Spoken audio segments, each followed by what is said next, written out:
Okay, so good evening to Dr. Ken and all my classmates. So first, congratulations and welcome to college. Welcome to our class of Success Strategy. I'm Yiting. This is my teammates Xin Yi, Kang Chen and Jia Cheng. So it is a great pleasure to be the first presenter. Today, we are going to talk about the first chapter from the book College Success, which is You and Your College Experience. So, what is college to you actually?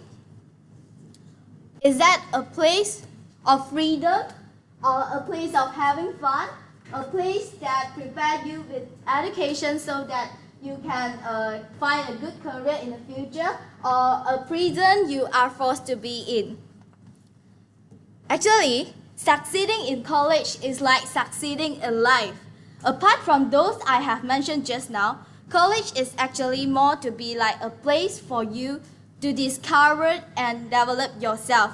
Just like what is written in the book, it is really much more about you than it is about college. You will meet a lot of interesting people, learn a lot of new knowledge, gain a lot of interesting experience, sweet and sour memories, and all of this did actually develop you into a new person. So let me share about some memories in my foundation life in Xiamen University Malaysia. So I really met a lot of interesting people, and we have tough time and happy memories together. And in every sem we did make to visit some parts in Malaysia, and like we have 5 day to 4 nights trip to Penang, Malacca, and Port Dickson, Negeri Sembilan, and such as those things. And we also fight and quarrel with each other when discussing assignment, but all of this did end up bring us to very great memories in the uni life. So now, unlike the previous day in high school and at home, it all matters how you choose and how you want your life to be like. So let us walk into the very first topic in this chapter. Who are you actually? The most important place to start to consider is, first, why you are here. Second, why matters to you and what you expect to get. So what matters to you actually? We see everything in value. What makes you feel good? What things would you be doing if you had all the time and money, opportunity in the world? Every individual has his or her value, and thinking about your own value can actually help you to know what you want from life and from college. Just like what Dr. Harvey said in his book, start with the end in mind. So is that looking good?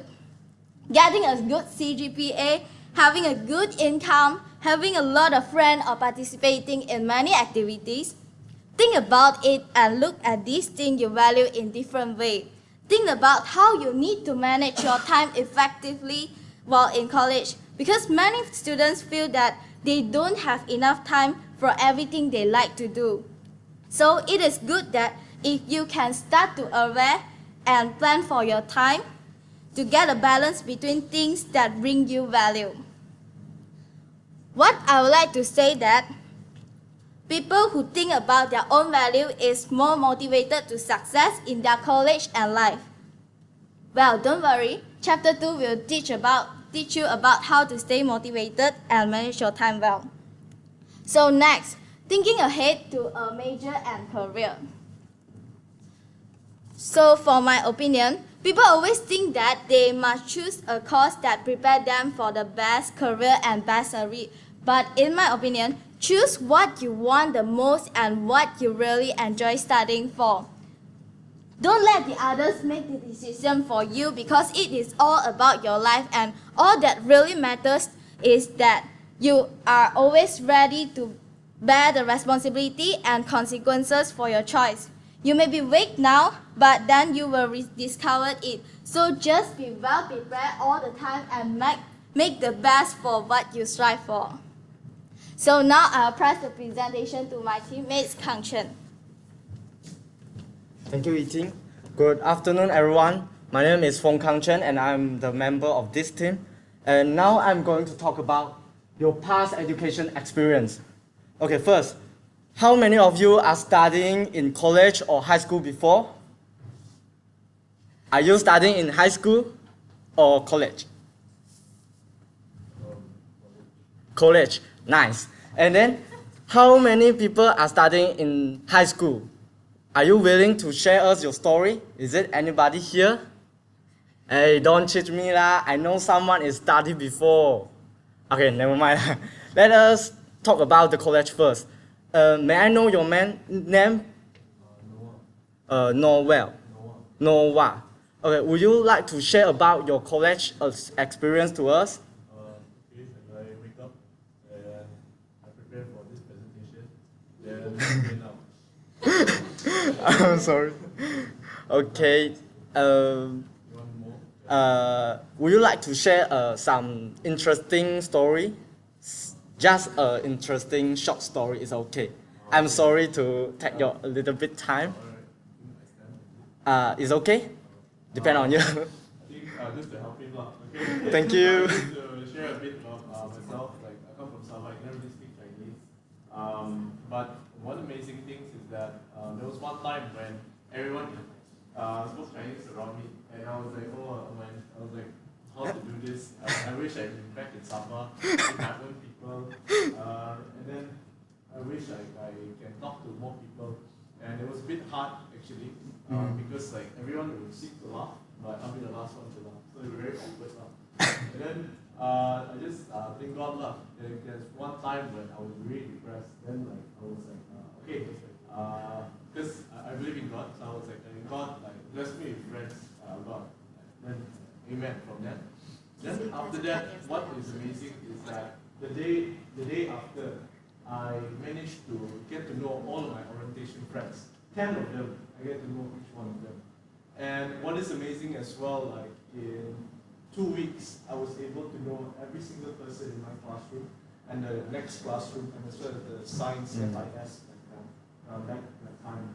So yeah, college is amazing. It's filled with up and downs, but once we go down, we can go up even higher. Yeah. Okay, great, thank you. Okay, let us look about the high school. Okay, since it is no one studying in high school, but I'm actually studying the high school last year, so I would like to share my opinions about the high school. Okay, first, when a high school, I think that it is a place where you are learning a lot of knowledge for you to prepare for the exam, such as UEC, STPM, SPM, A-level, a lot of examination. And then it is very hustle and bustle. Most of the time is spending in the school, and then tuitions are become a regular activity in our life. But one thing I found that it is very meaningful for me is the time staying with my friends. And getting along with my friends, it helped me a lot. When I'm facing a lot of trouble and facing a lot of obstacles, the one who is stand by me is my friends.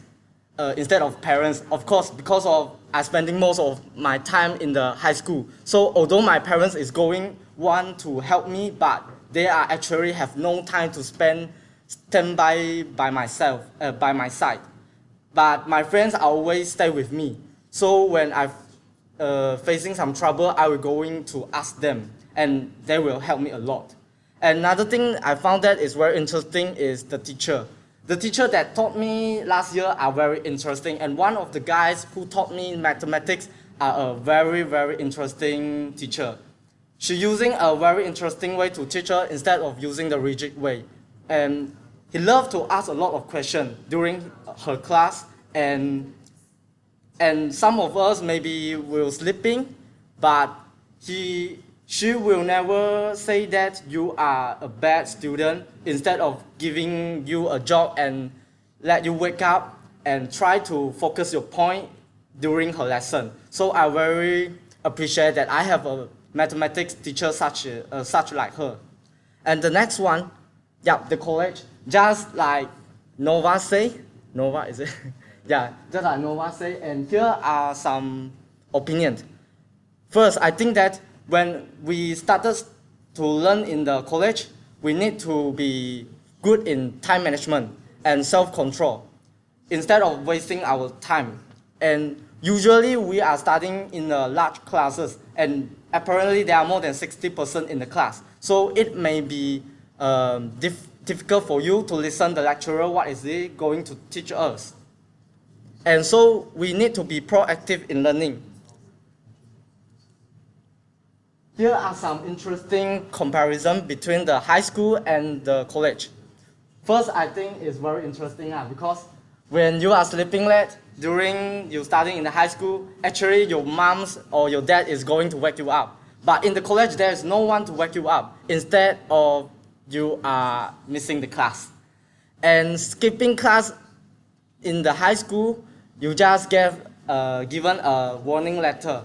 But in the college, maybe not most of us, but some of us may do the fact signing, which means your friends or your partner is going to help you sign the attendance. But I'm not really suggest this way lah. And another thing I think is very interesting is the breakfast, lunch, and dinner. In high school, we have these three kind of food, not food, these three meals. And in college, we only have brunch without breakfast because we combine breakfast and lunch together and then become a brunch.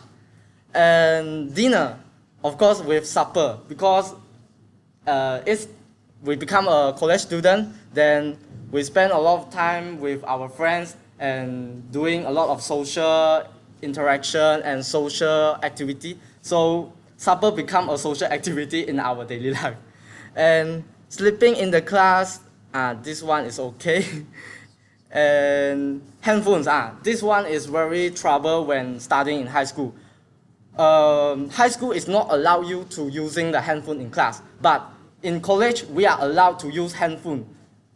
In handphone, if you bringing handphone to the high school, you may be seeing the discipline principal later, but in college there is no one is going to charge you. But depend on the lecturer. Some of the lecturer is very care about the lecture he taught, and he care all of us are going to listen to him, but not to playing with their handphones. Okay, next one I think is the most important thing we should know: self-management. You could control your life or being controlled by your life. How to manage yourself is a key for a better future. So you are the one of your success. First, you need to accept your responsibility for your life. So you need to know what you are going to do and why you do this, instead of feeling trouble and do nothing. So please be responsible, do everything, and pay more attention on it and do it well. Another thing I think is decide what you want to do. Decide what you want to do is very important, because if you are struggling to do something, you will feeling very frustrated and getting trouble. Just imagine when you reach a T junction and you trap there, you just to figure out, I want to turn left or turn right. Then you waste a lot of time to thinking, turn left, turn right, turn left, turn right. Why don't you make a decision and just turn left or just turn right? Just make your decision. Although it is a mistake, you can just turn it back. It's okay, instead of just standing at the same point. Realize you can change. You really can make a change instead of the thing going to change you. Please make your changing by yourself. Then you can make a big impact in your life in a better way. You can change your attitude and become a more positive, motivated student. Changing helps you become easy to cope with the difficulties. Next is develop a persona. Develop a persona is much more important, because do what is right for you and for your others is very important. And the college would demand ethical standards and rewards responsible ethical behavior. So we really need to think positive and do it in a better way instead of messing a lot of things and do it in the bad way. And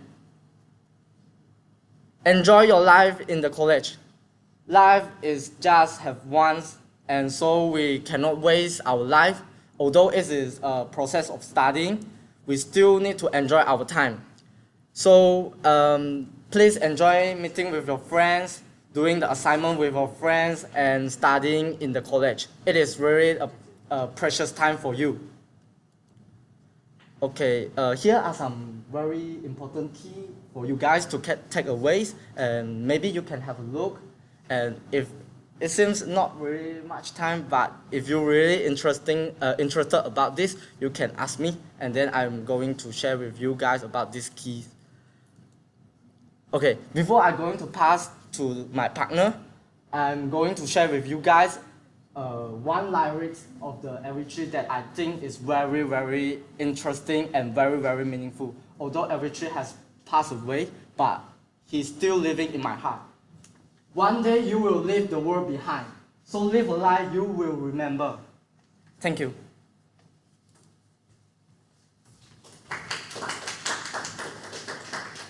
So good afternoon everyone, I'm Tracy. And before I start my presentation, let us ask ourselves, are you and me a successful student? But first, how do we consider someone as a successful student? So today, as a part of my presentation, I'm going to talk about some characteristics of successful student. First of all, a successful student always stay motivated and focused. They have a positive attitude towards being successful in their college life. They set and focus on goals that are specific, realistic, and attainable. They will adapt a positive attitude in achieving their goals, and they can overcome the fear of failure and negativity. Most of us tend to complain that not having enough time. However, successful students are able to manage their time effectively. Time management is actually all about managing ourselves, knowing what we want, and knowing what should we do in order to achieve our goals. Successful students will schedule their study activities, and they will develop new strategies in order to dealing with time to keep themselves on track. A successful student can think critically and creatively. They understand how important thinking skill is in order to apply on their knowledge.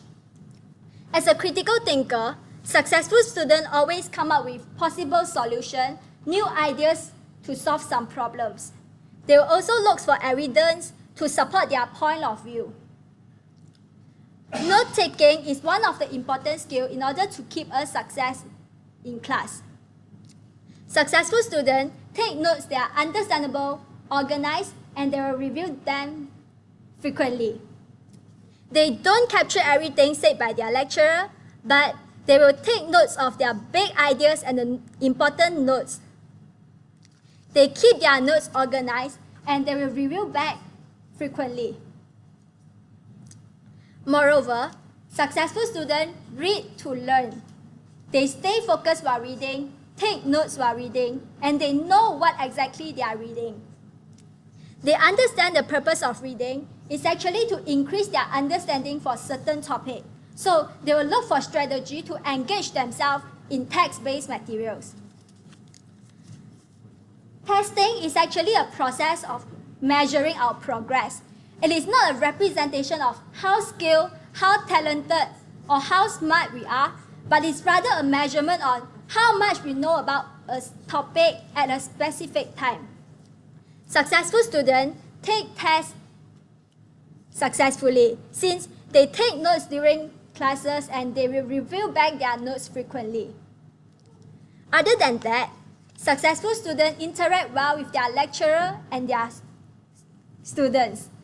They participate in class discussion, they ask questions in class, and they will answer the question volunteer.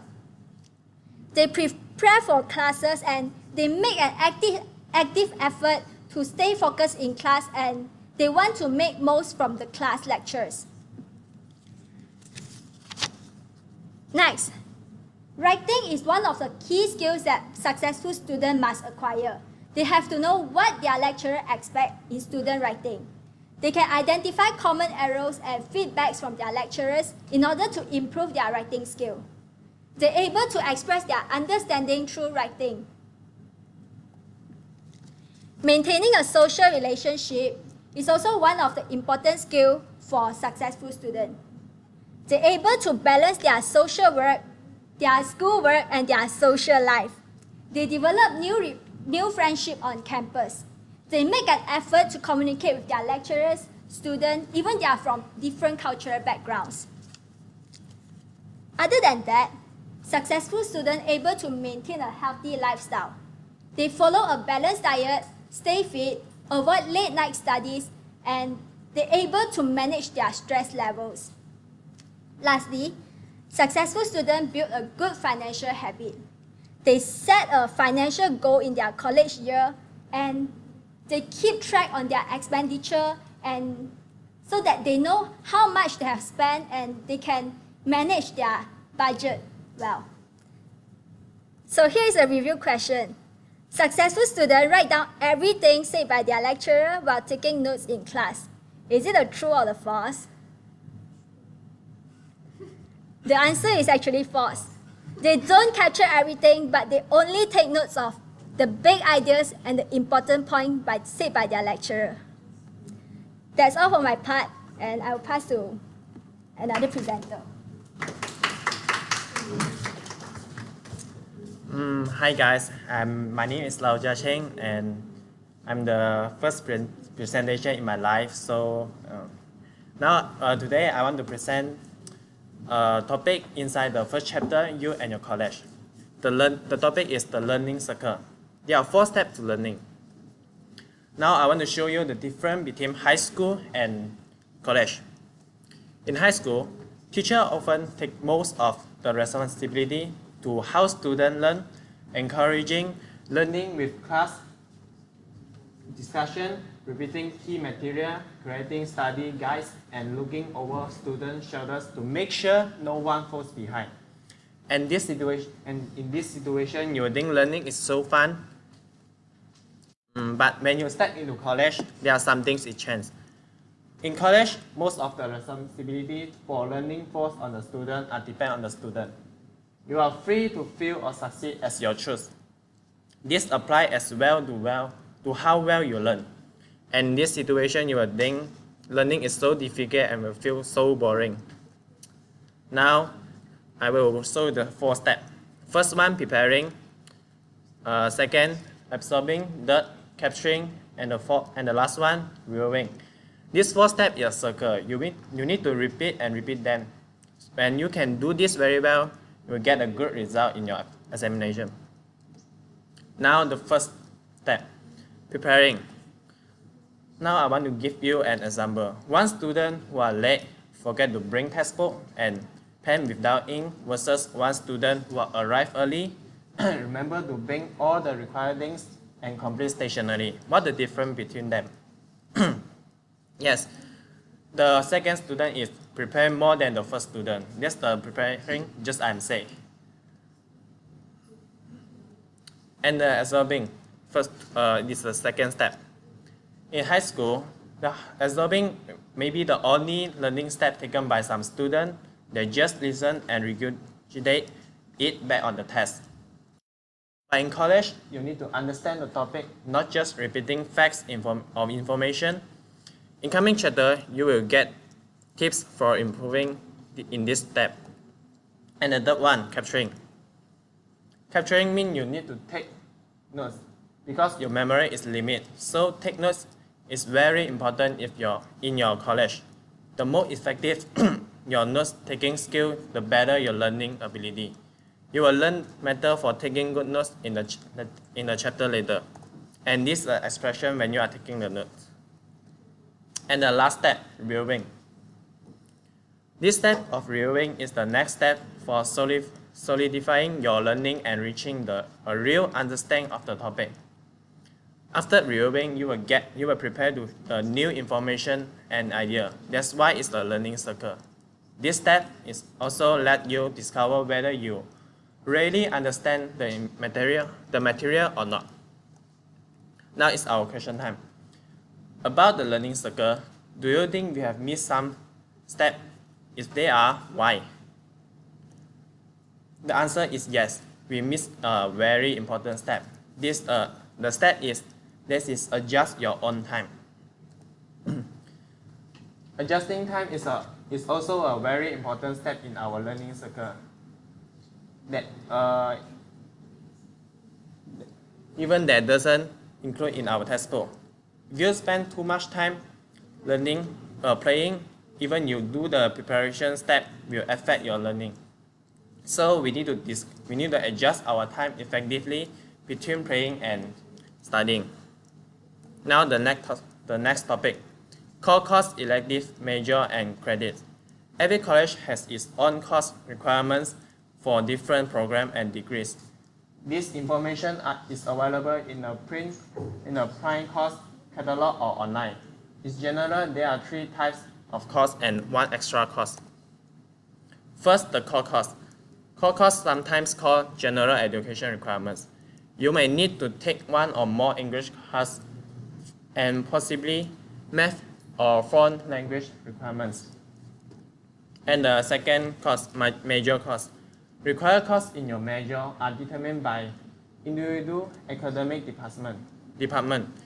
You may not need to declare a major for a while, but this is something you can start thinking about now. But actually, we are all in university, so we can skip this step. And the third, elective course. Elective course means you can choose freely to complete the total number of college credits needed for your program or degree. And the most important thing is that you understand what course you need and how each counts. And the extra course, online course. You need a computer with a high-speed internet connection. You need to be self-motivating to schedule your time. You need to be able to pay attention effectively to the computer screen. And the last, you must take the initiative to ask any question if you don't understand. And about our class attendance, for our university, we need 80% attendance. Without this 80% attendance, we cannot take our final examination. That means we cannot pass. Remember one thing, what we said earlier about the impression you may be making. And the last topic, college resources. Never hesitate to go looking for help or information. There are some college resources available to help you get assistance and find answers, such as student help clinic, finance office, athletic center, academic advising office, and more. And the last thing is remember that a part of your tuition and fees are going to this office, and you have every right to take advantage of them. That's all for my part. Now I want to pass to my next partner. Okay, thank you, Xiamen. And now it's back to me. And now I would like to talk about what's your learning style. Okay, we have different learning style, and during the time we're learning in the university. So now we have a look what is the system of learning. Different systems have been used to describe the different ways in which people learn. So some describe in the difference between how extroverts and introverts. Okay, extroverts is the outgoing and the social people. Introverts is the quiet guys and more private ones. Now here are the 8 different types of intelligence.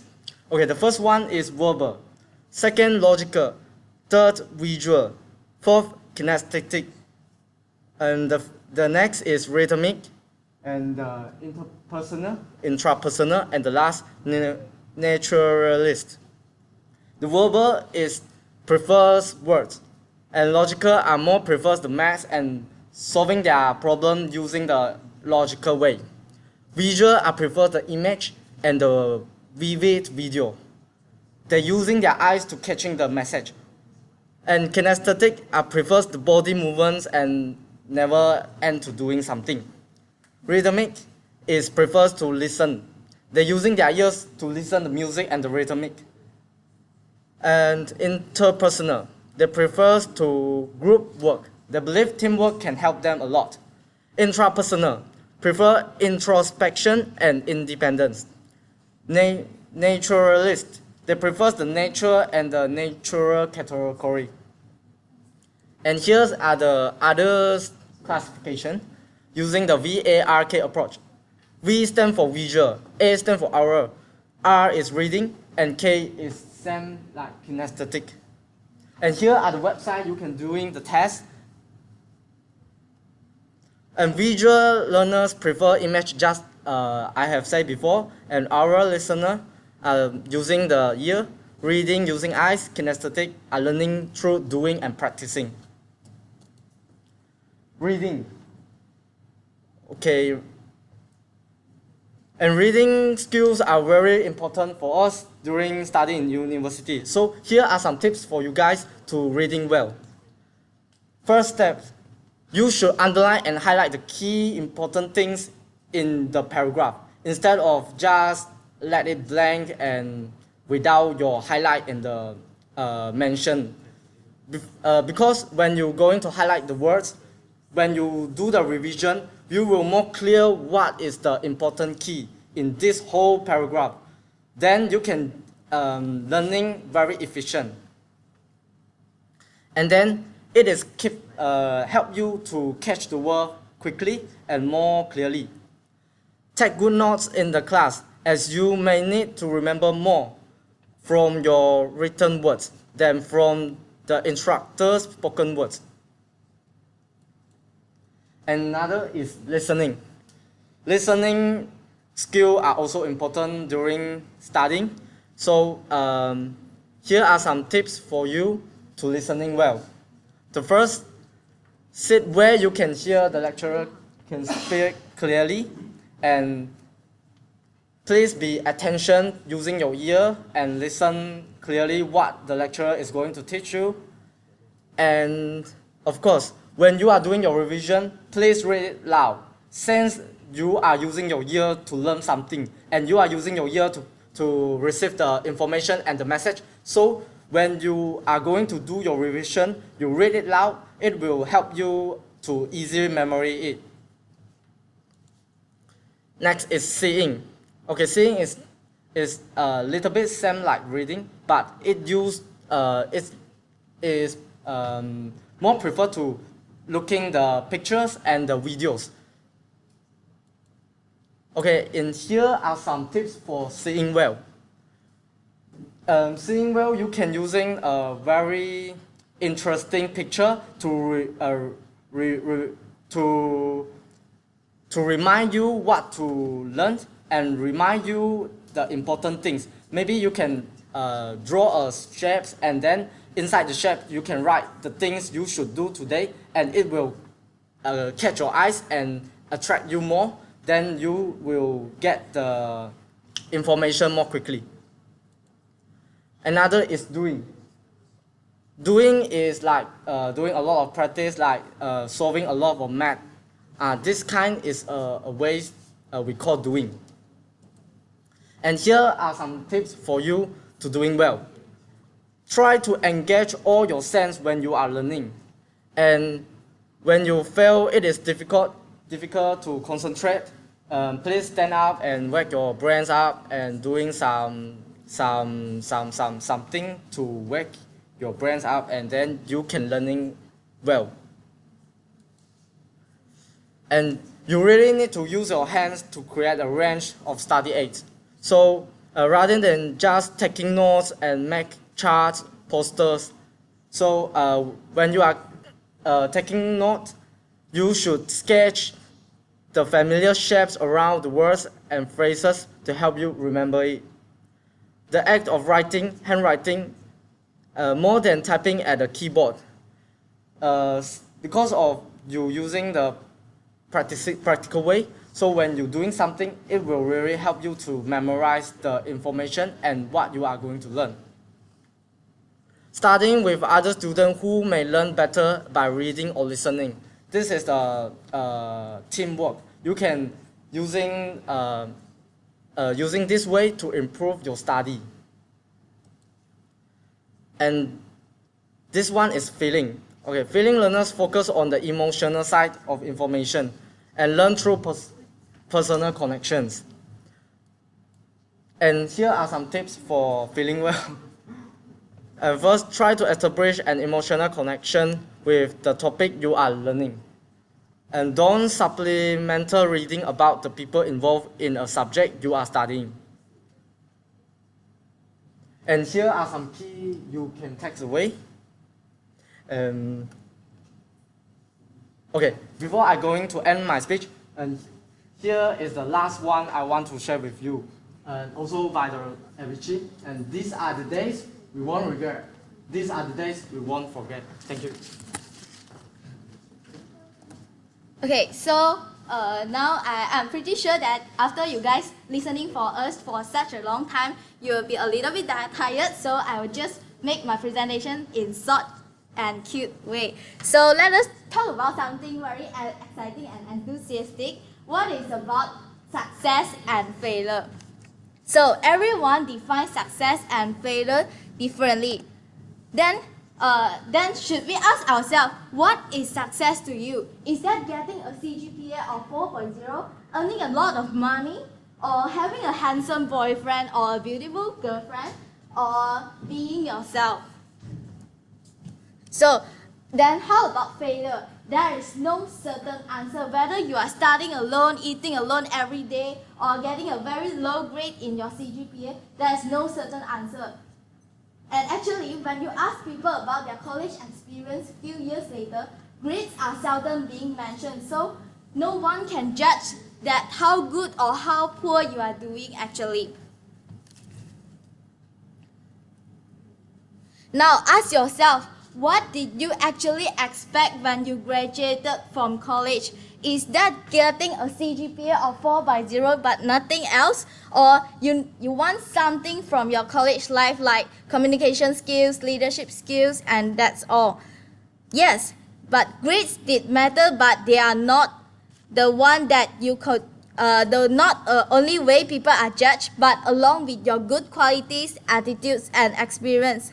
In such, I will just skip the part of how to calculate your CGPA, but if you wish to know, you can still find out in the textbook, or you may just view it in this photo.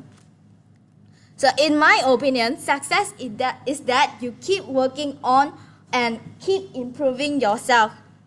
The biggest success is actually yourself. It doesn't mean that you are not making mistakes. You make mistakes, but from those mistakes, you are growing better and better every day.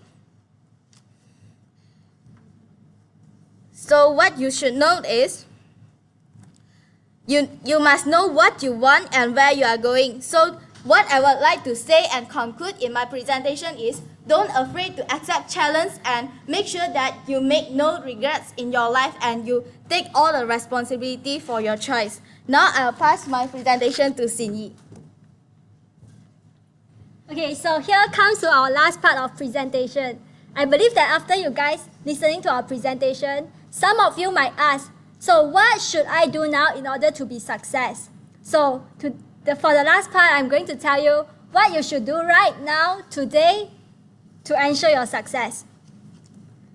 Okay, firstly, make an appointment with your lecturer if you have any doubt on courses you have already enrolled in. Next, plan ahead. Check your syllabus for every courses and highlight the dates of major assignments. Moreover, participate in your classes. You need to take the first step in order to be success. Don't be shy to ask any question if you are not clear with. Be aware on how you spend your money and start doing a financial planning. Take good care of your body. Good health makes you a better student. Try to avoid junk food. Try to get enough sleep every night and try to move around more on campus.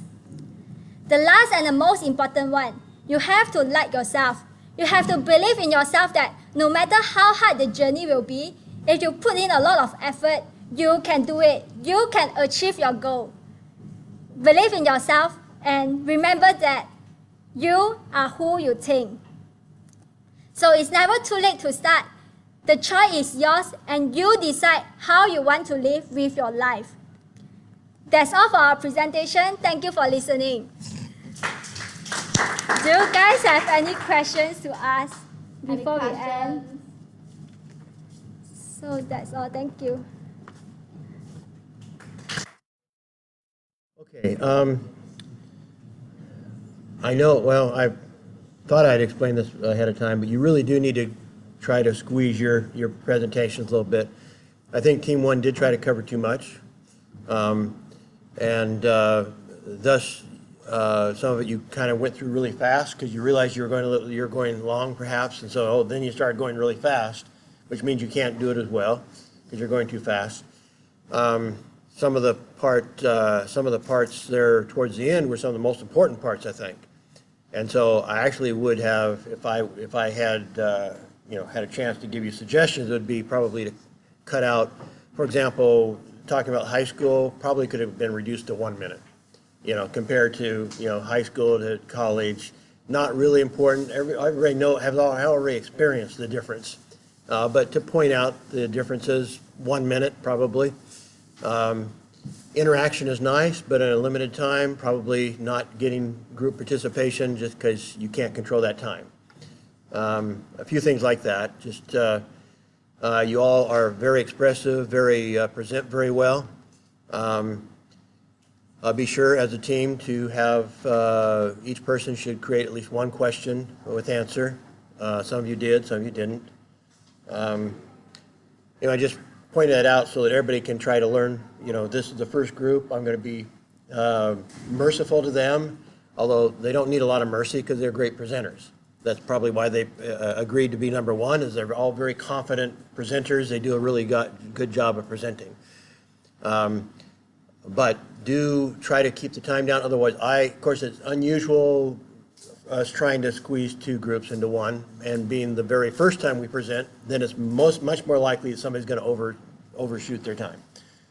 So next week, I'm hoping that the two groups, who's the other group presenting next week? Well, you guys, but who else? You guys? Okay, try to make sure you're down, if anything, maybe even a little bit short of 30 minutes, but 30 would be like maximum. So I'm not going to feel bad if you squeeze it into 25 minutes. And so that actually should be easier for you, except the challenge of that is deciding what to use, as I said at the start of the class, what to use and what not to use. And that's where the catch is. I'm not really going to be, if I feel like what you present is important, I'm not going to think a whole lot about what you did not present.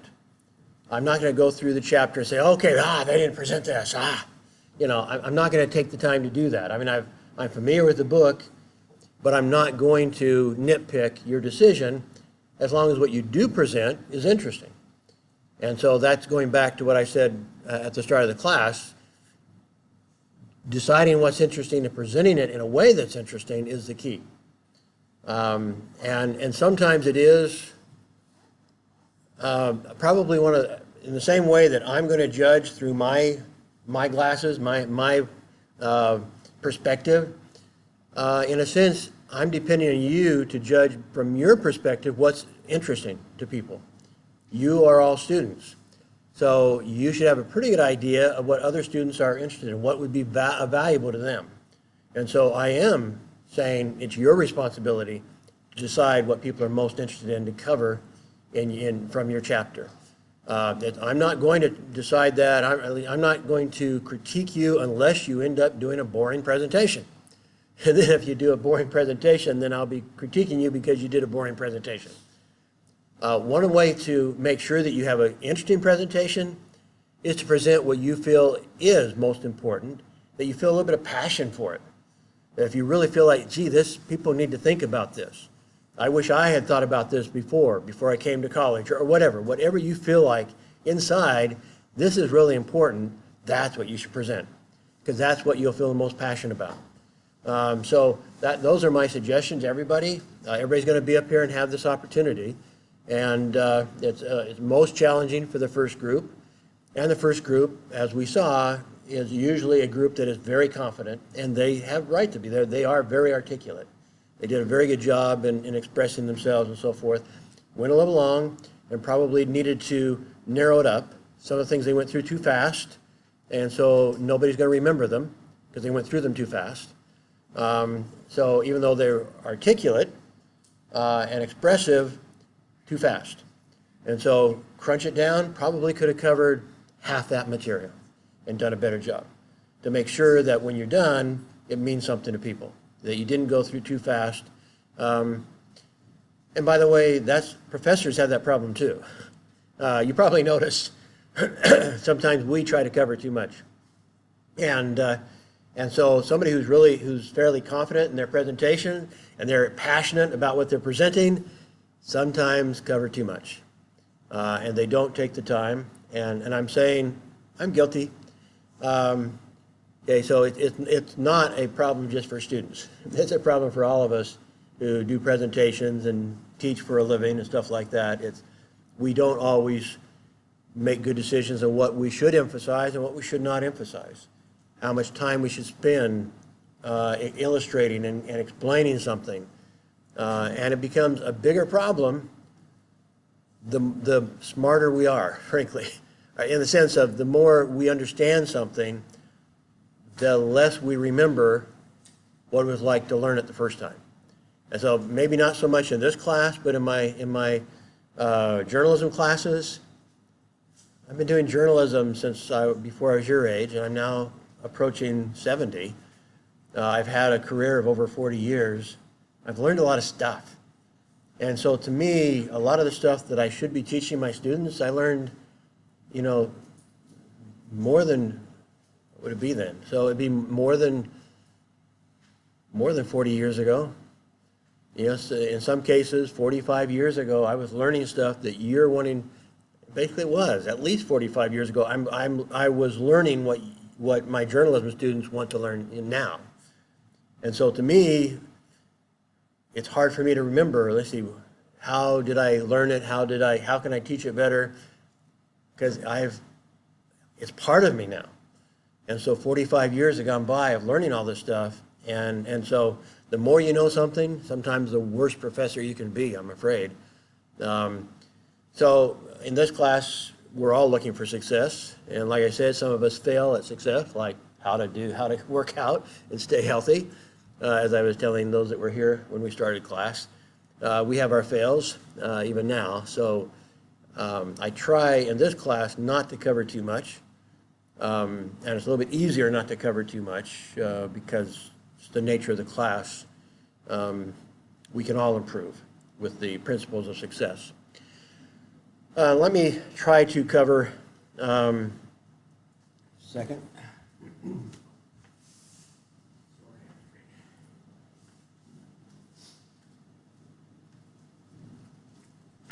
Cover as much as I can out of this chapter in the time that we have. We really kind of overlapped into this a little bit last week when we were talking about the second habit of Stephen Covey, which is begin with the end in mind. We explained at the time that basically there's two parts to achieving what we want to achieve. One is that we need to begin with the end in mind. We create it, as he would say, create it spiritually, create it in our minds, and then habit 3 is now to actually implement that and to achieve. We have this dream. How do we achieve our dream? And a lot of that has to do with controlling our time, which, by the way, is part of what the student group was talking about today. In the scholastic setting, one of the most important things you need to worry about is time management. Well, guess what? Stephen Covey believes that's one of the most important things you do when you get out of school, is time management. Because of all the resources we have in the world, it's one of the few that we're all equal in the sense of having 24 hours a day. I mean, some of us may die younger than others, but my brother was one of the world's top agronomy scientists, and he died at about age 55, something like that. So he ran out of time.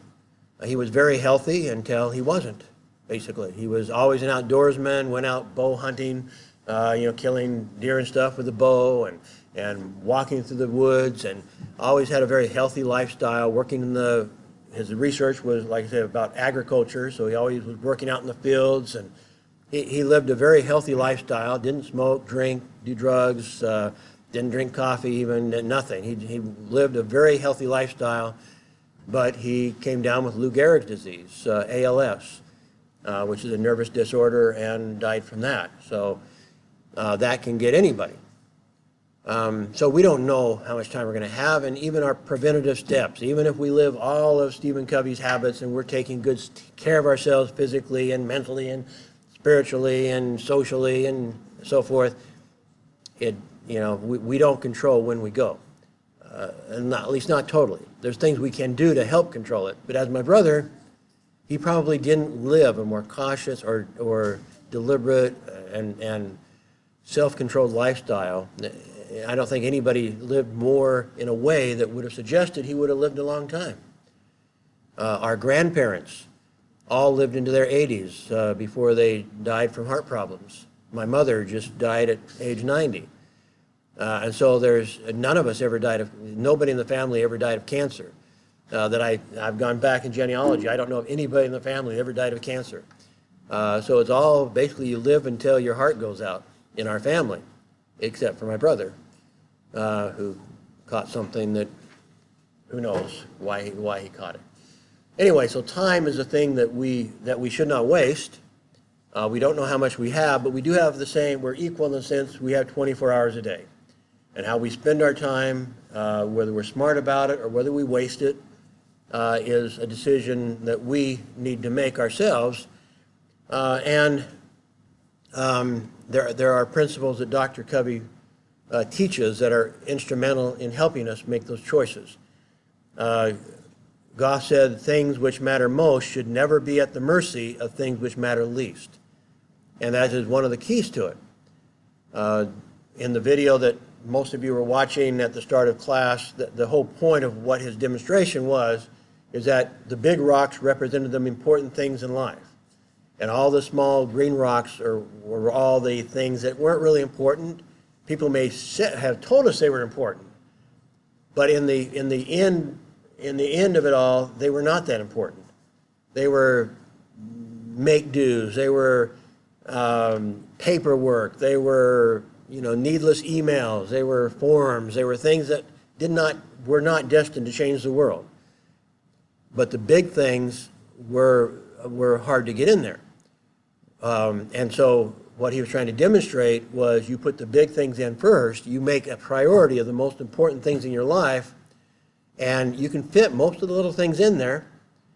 If you don't, so what? If you're leaving out the least important things from your life, so what? But don't leave the most important things out of your life. That's what he was trying to demonstrate with that object lesson. So efficient management without effective leadership is, as one individual phrased it, like straightening deck chairs on the Titanic. No management success can compensate for failure in leadership. But leadership is hard because we're often caught in a management paradigm. And so that again kind of shows the connection between habit 2 and habit 3. We have to begin with the dream in mind, so to speak. We begin with the end in mind, but now how do we achieve it, as I said before? So habit 3 is the second creation he was talking about. Habit 3 is, you might say, the physical creation. We created it spiritually, we created it mentally, we created it intellectually, but now we have to create it in the physical world. It's fulfillment, the actualization, the natural emergence of habits 1 and 2. So if you're proactive and you decide, I can do it, I will do it, I'm going to do it, there's nothing that will stop me, basically, from doing what I want to do, and you have the vision, in theory, that should lead you to a successful habit 3 in actually doing it, putting first things first and actually doing what your dream is. However, in one of his videos, Dr. Covey says that is the hardest thing that his students, including prime minister, I mean, he talks to some of the richest people, the most powerful people in the world, and that's the hardest thing for most people to achieve, is actually where you might say the rubber meets the road, as we say in English. The rubber meets the road, where it actually comes down to actually doing it, not dreaming about it, not thinking about it, not wishing for it, not hoping for it, but actually doing it is where most people fail. One of the things he challenges us to do is to think about what one thing could you do in your professional life and what one thing could you do in your personal life that would really change your destiny. And what he is thinking of is not necessarily something you can do in 1 minute, but kind of a longer term thing that you could do. What would it be that I could do that would change my destiny? Because by asking that question of yourselves, and most of us know what that is, most of us can come up with that. We might have maybe competing things we'd like to do, but it's not so much an accomplishment. He's not asking about achievement. He's asking really more about what could I be doing? What could I do? What could I have the self-discipline to accomplish that would thereafter change my destiny? And so it could be something you could do in a year, 2 years. Undoubtedly, one of those things right now is going to university and getting and accomplishing the things that you need to accomplish at the university. At this moment, that may be your big thing professionally, is the university, and it makes sense. You're here, you or your parents are spending money for you to be here, and that education is a gateway into other opportunities. So right now, it may be this. Later on, it might be getting a PhD or a master's degree or an MBA, whatever it is that you're going after. It may have that sort of impact as you go down the road. But at some point, it's not going to be something that easy to choose. I like to use Dr. Covey as that example. I mentioned before he has 10 kids. He obviously has a very busy wife, and they're very involved in their community and in their church. He was professional at the he after a successful career within industry, he went back and he became an official at a university, at actually my alma mater, Brigham Young University, where he started working on his PhD. But he was also working to support his wife and 10 kids, and it was part of his PhD that he started studying what has now become the 7 habits of highly effective people. He talked in our first, earlier anyway in the semester, he talked about studying all these great thinkers from the time of the American founding fathers to today, in essence, and comparing what they were teaching. And that's where he was saying that he felt like the people before the 1920s or 1930s were much more conscious of what you had to be successful, not what you had to do. And so that's where he was talking about principles, eternal or everlasting principles of success. That what are you? Not what do you do, not how do you fool people into doing stuff, maybe buying your product from you because you're so slick in how you sell it to them. You manipulate them and all that. Not that. But what do you have to be to help you be successful in the real world? And so that's what led to his 7 habits. But ultimately, Stephen Covey did not have to do that. Like I say, it began with his PhD, but he didn't have to write a book. He was a busy person. He had a full-time job, 10 kids, a caring wife, commitments to his church and community. And yet somehow he fit in time to write this book one would have to say helped change the world. Because as I said, well, in just 1 year, they were talking about this, the business that evolved from this made over $500,000 in 1 year. I mean, excuse me, $500 million, $500 million. So it was successful in business, but that represented all the things that he was doing, making DVDs, doing workshops around the world, even, like I said, in Kazakhstan, where I was at before, talking and providing his services to presidents and prime ministers and business moguls and so forth. Just, he was a very busy person, and yet also trying to live his 7 habits in the fullest. He actually died while he was riding a bicycle, and he was hit by a car. So he was living his 7 habits of living living all aspects of the habits when he was killed. Luckily, I didn't die last night as I was doing my exercise, but he actually was, trying to keep physically fit as he tried to teach to people that you had to take care of all aspects of your life to be effective.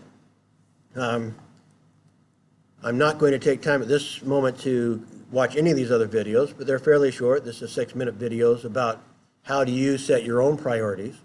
But a lot of it has to do with what I've been saying, is what can you imagine in your mind that you could do right now, or that you could do that would change your destiny?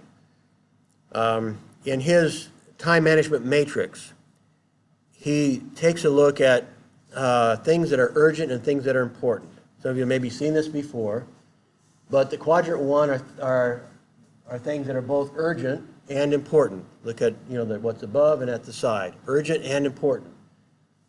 These are crises. These are pressing problems. These are deadline-driven projects. These are the things, in some cases, simply that your boss says you have to do this, okay? Because otherwise you lose your job. Okay, so there are some things that now I'll come back to that idea in a second, because if you question whether it's that important, there are ways to suggest to the boss that maybe you shouldn't be wasting your time with it. In fact, maybe I'll share that idea right now. He said that one time while he was at the university, I believe, working as an executive at the university, his boss came in and said, hey, Stephen, I need you to do this. And he showed him what he needed him to do and started to walk out the door. And Dr. Covey said, just a second, that's fine. I'm willing to do anything you want me to do. However, I want you to understand what I'm working on now. And so he reviewed with him the important projects he was working on at that time. I said, I can push these all aside and do the project you asked me to do. That's no problem, whatever you think is right. And the guy immediately picked up the folder and said, no, I'll get somebody else, thanks, and went and gave it to somebody else. And so sometimes you have to be a little proactive, even in defending the important things that you're doing, because the boss, just they are thinking urgent, urgent, urgent, but some of the things that they ask you to do aren't important. And in order to protect the important things that you're doing, sometimes you have to point that out to the boss. And so there are ways to handle that. On the other hand, there are also things that people consider urgent that are not really important at all. Now, this thing he was talking about was at least lesser important, so he got out of it. He didn't have to do it. There's also a lot of other things that are, and some of them are things that people, like forms here at the university, we're always being given, oh, you have to do this, you have to do that, you have to do this, you have to do that. Frankly, I still haven't done a lot of stuff that my former university told me I had to do, because they really weren't that important. And so I ignored them as much as possible, because I think I do things that are more important than the forms and the this and that, all the things they want to do, because somebody thinks that they can micromanage your life better than you can manage your own life. And that may be true for some professors. They maybe need to be micromanaged. That means they're not good professors. That a good professor is working overtime because he wants to. A good professor is. I don't think I'm sure I average at least 70 hours a week in work. And yet they were talking about us punching a time clock. Are you kidding me? Professors should not have to punch time clocks. They're bad. They should not be here at the university at all if they're only putting in 40 hours a week. Because that's not the nature of a professor. And so a professor who loves his work, loves what he's learning, loves his students, is not putting in 40 hours a week. And so you don't need a time clock. You don't need to be micromanaged. That's my perspective. But anyway, so I ignore a lot of stuff that universities tell me I have to do. One of the other ways to do it, however, is if you have somebody under you that you can assign it to. The idea of delegation.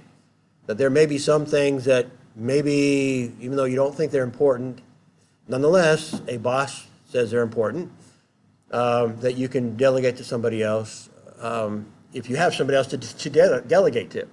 But not all of us have somebody to delegate to. But what he's trying to really contrast is now this other column that is things that are not urgent. But up here in the quadrant 2, they're not urgent. Nobody's telling us we have to do it. But it's important. We know it's important. So when I asked you, and when Dr. Covey asked you to think of that one thing you could do in your professional life, or that one thing you could do in your personal life that would change your destiny, you know, something you're not doing now, what quadrant is it likely to fall into? By definition, quadrant 2, because you're not doing it. You yourself said, it would change my destiny if I did that, and you're not doing it. Why aren't you doing it? Because nobody's telling you it's urgent. We control a lot of our time. A lot of our time is controlled by people saying that you have to do that, you have to do that, you have to do that, you have to do that, even if they're not important. People are telling us that. And so a lot of our time is controlled by what people think, what other people think are urgent, that we ourselves know are not that important. And so trying to balance and finding time for quadrant 2, things that will change our destiny that nobody's telling us we have to do. When we get home, we go, kind of relax, because all this stuff I had to do at work. That's the hard one to control.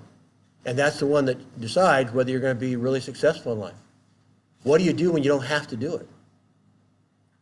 Now, quadrant 4 are the things that are neither important and not urgent, and that's watching TV. And, you know, I mean, not to say you can't watch any TV. I'm not saying that at all. In fact, Dr. Covey says some of the stuff up in quadrant 2 is recreation. You do have to go out and walk the track or ride your bicycle or whatever you're doing to stay healthy. You have to relax sometimes and let your mind relax. If you're in a mind-heavy career where you're thinking all the time, and there has to be a time to decompress mentally. So it's not to say that everything like, you know, the TV or a movie or recreation is always quadrant 4. Not true at all. Sometimes it's quadrant 2 that we actually don't do enough of it. And therefore, we're not doing very well because we're not healthy or whatever it might be. So you have to be conscious of your decision of how much recreation do I need, how much time do I need to relax, do I need to go on a vacation to totally decompress, you know, what is it that I need to, and again, you don't have to go on a vacation. So by definition, it's going to fall in one of these categories. Nobody's saying it's urgent to go on a vacation, except maybe your spouse, when you have a spouse, or your children, when you have children. By and large, you don't have to go on a vacation. So it's one of those things that where does it fit?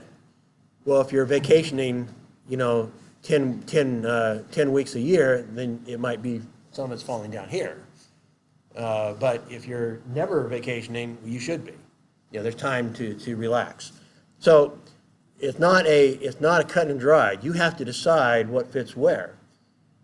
But the one thing that I would point out is your destiny is here. Your destiny is in quadrant 2. And that's where we usually fail. Things that nobody says we have to do, but we know, in our heart of hearts, we know, in answering that question, what one thing, we know what's important. We know what would change our destiny, and we're not doing it. That's a problem. And that's why Dr. Covey says that's where most people fail.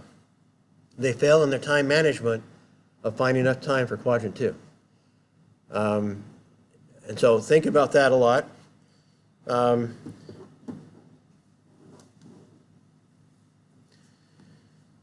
So this habit is where habit 1 and 2 come together, as I said. Habit 3 is that second physical creation.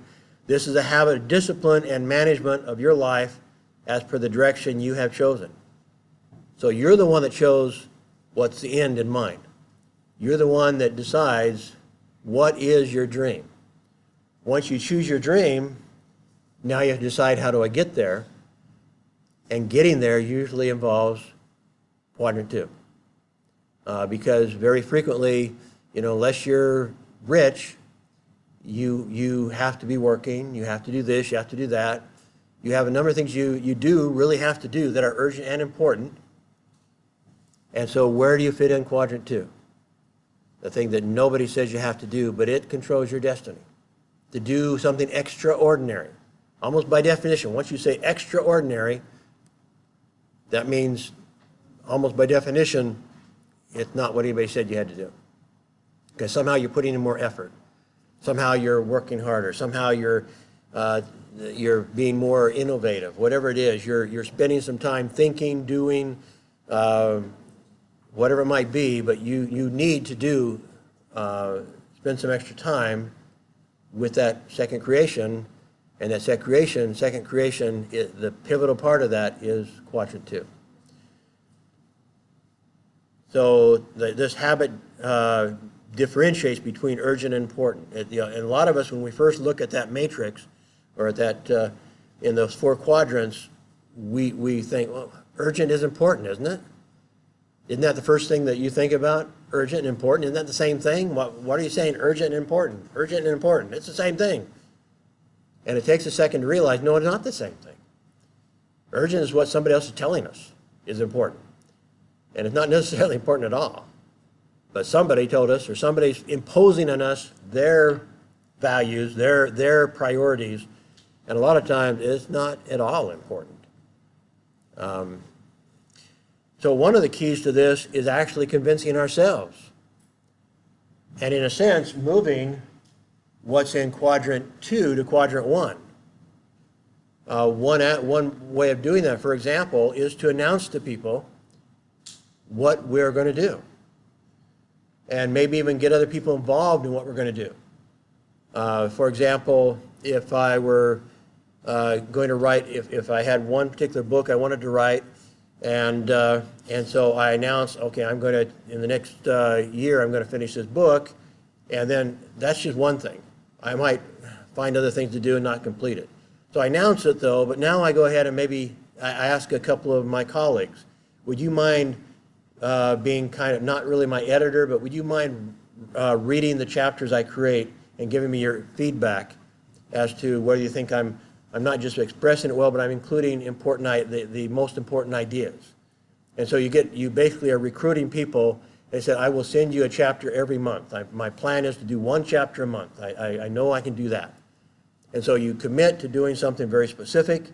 You get other people involved. You let them know what you're going to do. And now it becomes urgent, because now somebody's expecting you to complete something. And so there's ways of moving things from the second quadrant and moving them into the first that you by choice do, that you by choice have made them urgent, that otherwise would always sit there in that quadrant 2, and you never think of them as urgent, and you might not do them. So again, there's the different quadrants. We kind of reviewed that. Again, if we have time at the end of class, we might look at another one of the videos, but otherwise I'll go ahead right now. These suggest some of the things that might be in each of those, in each of quadrants, such as crises, pressing problems, deadline-driven projects at work, whatever, would be in that quadrant 1. Quadrant 3, would somebody still telling us it's urgent, but they're interruptions. How can you stop interruptions? You'd think about that. You might be able to. How do you do it? Professors, one of my failings is I tend to have a very open door policy, even when I have my own office. Here we don't. So I'm being interrupted all the time in the office here, just even by colleagues, and I don't have a private place to work here. That's not a good thing for a professor.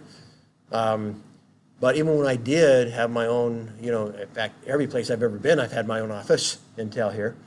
Even then, I tended to have a very open door policy where I invited students to interrupt anytime they wanted to. Well, this would suggest maybe not. Maybe there's a reason why the university says set 2 hours a day and that's it, so that you can control the other time with your important projects. Some calls, some mail, some reports, some meetings. You know, there's lots of things that that maybe fall into that quadrant 2 that people are still saying they're important, but when you really analyze them, you could avoid them. And you need to think about ways to avoid them. Quadrant 4, skipping over here, then again, some things, you know, social media and mail. I'm not saying that social media has no importance, because I actually, since I teach social media, I have to think it has some importance. I teach marketing, you know, online marketing, and social media is very important for online marketing. So I recognize the importance of social media from a professional perspective. I also value it. I'm working overseas. I have 18 grandchildren in America. How am I supposed to communicate with them? Except, you know, I communicate a lot through social media. So that's valuable to me. I have friends and colleagues that are important to me. But do I use it too much? Probably. Not probably. I do. So how to limit your social media to where it's important and not taking too much time. And then ultimately in that important quadrant 2, prevention activities. PC activities means there's production and production capability. Let me cover that just for a second. If you have a machine and you hire somebody to produce all these, whatever you're producing with the machine, and he comes in and he decides he's going to set a record for how much he produces. And so he's running the machine. He decided he's going to hire a few extra people. He's going to run that machine 24 hours a day. He's going to produce so much stuff that people are going to get, he's going to get a raise. People are going to laud him. They're going to say, wow, you're amazing, all that sort of stuff. And so he gets promoted. He gives it over to somebody else, and the machine breaks down. What's that second person thinking? You can turn it around. You know, you have to take time to take care of the equipment. And we're equipment too. We have to take time to take care of ourselves. And so we have to analyze, yes, we want high production, but we can't do it at the expense of our production capability, of our repairs, and in a very personal way, but in a business as well. What do we do to maintain the productivity, the capability of our machine, so to speak, within our business, within our own lives? If we drive the machine so long that it breaks down, that is not doing ourselves a favor. And in essence, I've done that in my life. I mentioned my dad was a farmer. He could not jump into the ditch and start digging it, even when he had rheumatoid arthritis. So he had to leave the farm that he loved so much because he couldn't stop himself. There's a point where you have to understand and you know, that you have to take time to improve the production capability, which is, you know, it can be it could be maintenance for equipment, but it's also in your life, your own life, maintenance in your own life, so to speak. Recognizing opportunities. I mentioned the oil man from Seattle who decided he was no longer going to micromanage and stuff in his business. And so he ended up doubling their revenue and quadrupling their profits by saying, no, I'm not going to do that work anymore. I'm not going to micromanage. I'm letting the managers manage. I'm going to be looking for new opportunities. I'm going to be setting the vision for the company. And so just in the period of time that he was working with Dr. Covey, he quadrupled their profits by simply saying, my job at the company is to be the leader, not the manager. And so he took time to be the leader. Well, we need to do that in lots of respects. In all of our roles and in our own lives, we have to take time to be our own leader. We have to know where we're going, and we have to update that once in a while. How, you know, what are my goals? Again, you may have this one big goal, but even that may adapt over time. And then within that, the opportunities that will help get you there faster, get where you want to go. You don't know what doors of opportunity are going to open to you. And so you have to be aware of those opportunities. And if you're always grunging it through, you're working, you're not going to see those opportunities. And so you're going to miss them. And even, as I said, planning and recreation end up in that quadrant too. I found in my own life, and you think about it, maybe you've experienced this too, I found that times when I've been bored, like I went to the capital city of Kazakhstan to see some of my students. And as I was waiting for one of my favorite students, she kept calling and saying, sorry, I have to finish this. My boss says I have to do that, or whatever. And so I was just sitting in a mall waiting for her to get done with her work. And finally I got bored of being bored. And so I pulled out my notebook and started thinking, started planning, started envisioning. And that was some extremely valuable time I had sitting in the mall waiting for somebody, being bored. Because I escaped being bored by being innovative. And I think that's something we do a disservice to our children. When you get to the age where you start having children, don't stop them from being bored. Too many parents around the world think they can't let their children be bored. Guess what? What happens when they get bored? They get creative. They start doing things that, they start role-playing. They start doing all sorts of things when they get bored that they won't do if the first time they come up and say, Dad, I'm bored. And you immediately do something to help them not be bored. Let them be bored. And let them come up with something innovative to become unbored. It's important in their life, important in our lives, to be bored once in a while. To have some time when we'll just think about our lives, think about, be innovative, be creative. In this one, he adds, this is from a different source. They just added a few extra things here in these different quadrants. The quadrant 1's about the same. Quadrant 2's about the same. Quadrant 3, along with what I said, about the same. In quadrant 2, relationship building. Do you take time to take somebody to lunch, for example? There's that saying that it's not what you know, it's who you know. Guess what? That's relationship building. Networking and relationship building is vital in our success.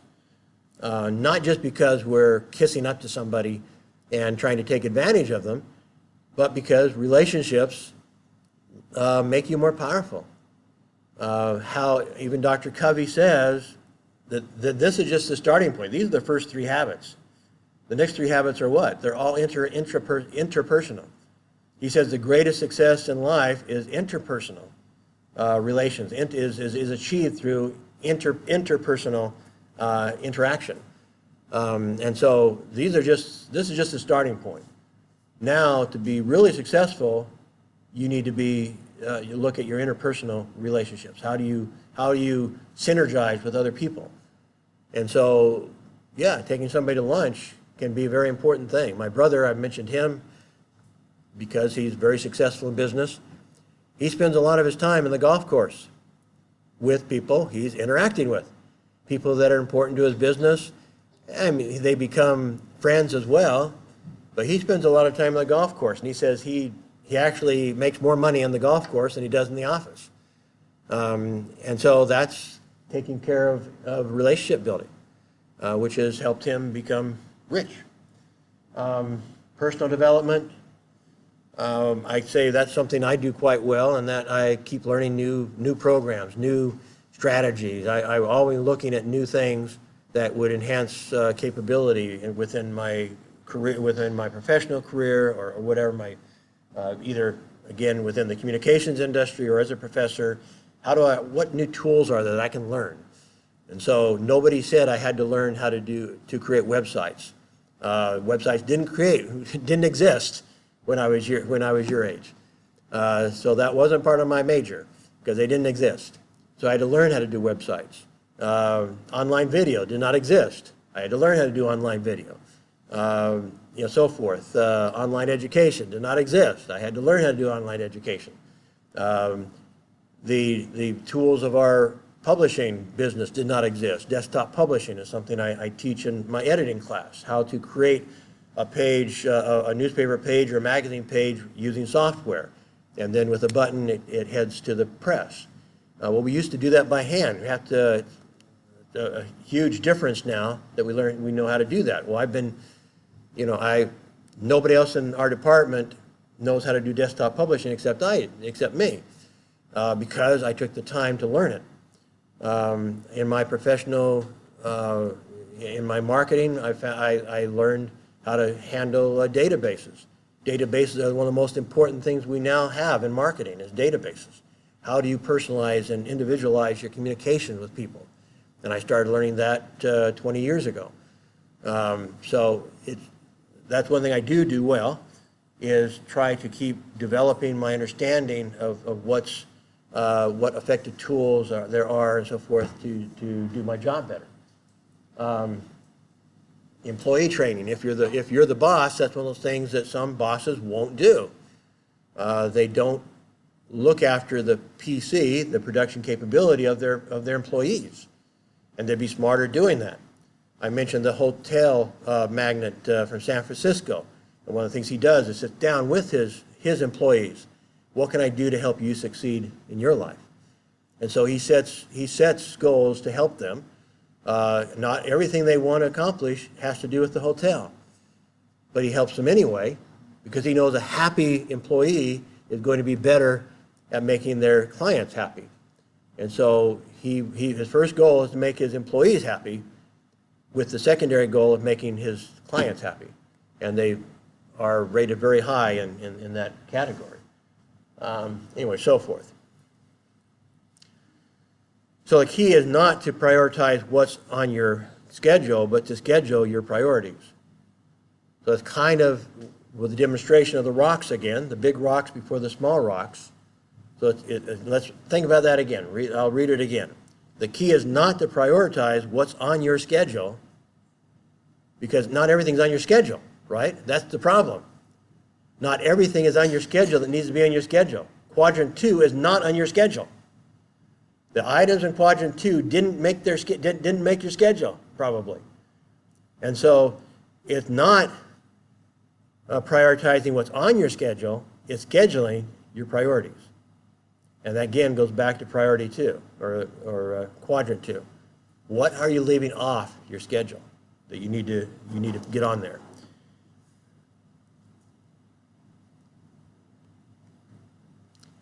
So again, I'm going to, this is kind of redundant, but you do need to do a weekly schedule. But again, when you start on that schedule, it should be starting with your priorities, your real priorities. It's not prioritizing the schedule, it's scheduling the priorities. So thinking about quadrant 2 and getting that into your schedule, and then once it's on your schedule, that's again one of those mental things. If it's on your schedule and you're really keeping your schedule, then now it turns into urgent. Okay, so you're going through the activity of scheduling what you're going to accomplish this week and putting your important priorities on it helps you to recognize this is urgent. And so it needs to get there. It needs to get onto your schedule. The other thing that I think one of the other presenters I think that you're assigned to watch this week says is that the high priority things should be in the morning. If you, especially if you're in business, or if you're, if you control your schedule, let me put it that way, that you go ahead and get your high priority items in the morning, so then after that, you get everything else done. And so the other urgent but not important things get done in the afternoon, the urgent and important things, or the unurgent and important things. All the important things get done in the morning, then you go to the unurgent things and fit in the little rocks, so to speak. Fit those in later. I'll skip that. Again, you have to look at all your roles. It's not just your professional role, also your personal role, your community roles. You have to look at all of them and decide how to prioritize your roles and then your goals within your roles. If you've already watched or should have watched the video by Clayton Christensen. He explained not only how companies fail, but also how people fail by setting the wrong priorities, is that they get too focused, and it very much relates to Dr. Covey, what is the center of your life? What is the center? And so business people very frequently destroy their families by setting their center on their careers. And their family takes second place and is always kind of in the way because they have this on their schedule. They've got to do their business, and they're feeling successful there. And in the family, they're not feeling successful because the kids are yelling and screaming, and they're never satisfied. And you don't succeed in the home until your kids are your age, and then you start feeling successful. Not totally, but to some degree. And so it's hard to feel in a short run, in a short period of time, successful with your children. Whereas it's easy at work to say, okay, I accomplished this, I accomplished this, I accomplished this, and to feel accomplished through your profession in a way that you can't feel with your family, so you destroy your family by setting those priorities. So in the long term, again, when we're looking at begin with the end in mind, we're talking about the mission statement. We're looking at our mission in life. We're then setting those long-term goals of what we want to accomplish, maybe some of those stepping stone goals, such as getting your college education would be an important stepping stone goal to where you really want to go. You know you need your degree, or you think you do. Obviously, some people didn't get a degree and became very successful with Microsoft and with Apple and with other companies. So it's possible to be successful without that degree, but nonetheless, we think it's important. And I'm not saying it's not. I'm a college professor, but it's one of those things that could be a stepping stone goal to our bigger goal at the end. And so that would fit in the long term. And the short term, we're doing our weekly organizations. We're, again, looking at our roles, and now we have our weekly goals and our plans, exactly how we're going to accomplish it. We learn to schedule, we learn to delegate, and to achieve success. And to fit in the weekly organizing are really important, but not urgent goals. Okay, well, that's it for today. Thank you. We are a little bit over. If anybody has anything they need to talk to me about, I will stay here till you don't need me anymore. And there will be a quiz online probably by sometime tomorrow. But I think we will again, I think we set your schedule for Monday, or no, Wednesday. We said Wednesday would be the schedule. So even if I put it online, it won't, because I'm a little bit trying to discourage you doing it as teams, I want you to think about it individually. That's why I'm setting a shorter period of time and during a time like daytime, so like 5 in the morning till 5 in the afternoon or something, because I really want you to do it by yourself. And I think if you do it by yourself, you'll be much better prepared for the final exam and for the, to get a good grade. If you do it as a team, now somebody else took the time to look it up, somebody else, you're getting the homework done easy, but the homework's not worth that much. The homework is, just a point or two here, a point or two there. And so you can shortchange yourselves by doing things as teams and not really taking the time to watch the whole video, things like that. Then you're shortchanging yourselves. So I'm trying to, by setting a tighter time, but still starting in the morning until late afternoon anyway, sometime in there you can fit in 15 minutes. And so that's why I'm starting to squeeze it down to one day and to certain hours during that day to try to encourage you to do it by yourselves. So that's what my strategy is. Obviously, I can't stop you from doing it together, but I do warn you that that's where you won't get as much benefit personally out of it if you're coming up with all the answers to the quizzes with the help of other people. You can't learn as much. So. Okay, any questions, problems? I'm sorry we're late. Thank you. See you next week.